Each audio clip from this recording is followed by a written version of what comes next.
Now we're all here. Welcome to the lifeboat again. So, tide's in, she's riding high, but we're coming off the springs, so it's going to get low quite quickly. And what I've brought for you today, I've been asked to slow down, so I'm going to do that now. Obsidian Spheres, and this is basically a type of volcanic glass. And these two pieces here have been manufactured to be a sort of perfect sphere. And if you have these in your collection, you'll notice a panoramic view of all your crystals reflecting in them, and they're worth their place amongst your collection, I promise you. Now this piece here this has been more naturally made, and it's all bubbly, so you'll get a different type of reflection in this one, and that's pure black. I mean, I've placed it on a piece of onyx here, which is an old ashtray, and the two colours lend themselves quite well. This small piece here, this is a small sphere, but it's not a perfect black piece. It has a sheen in it which really gives it a lustre, which is it's just lovely to see.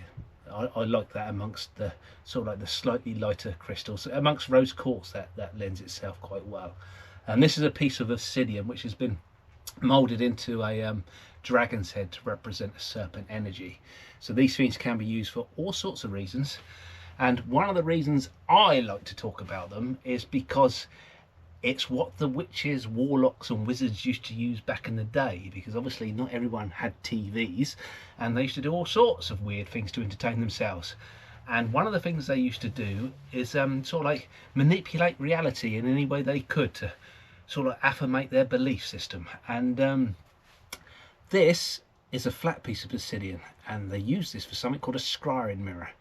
And famously, I think of one in a Disney cartoon from when I was young, where the witch used to speak into the mirror, and used to hold it up on the wall, and it would say, "Mirror, mirror on the wall, who's the fairest of them all?" And that was the witch trying to affirmate her belief system, and she wanted herself to be the fairest of them all, obviously.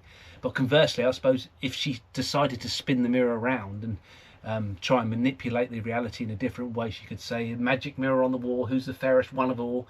And she would try and take the reality down a different path. And so that's how they used to play with these things back in the day. And it's really interesting to note that I expect there's still some dark arts going on somewhere in the world with these things today. But it's all about intention, because I have a friend who will not go near this stuff. It's like, keep that obsidian away from me. I don't want anything to do with it.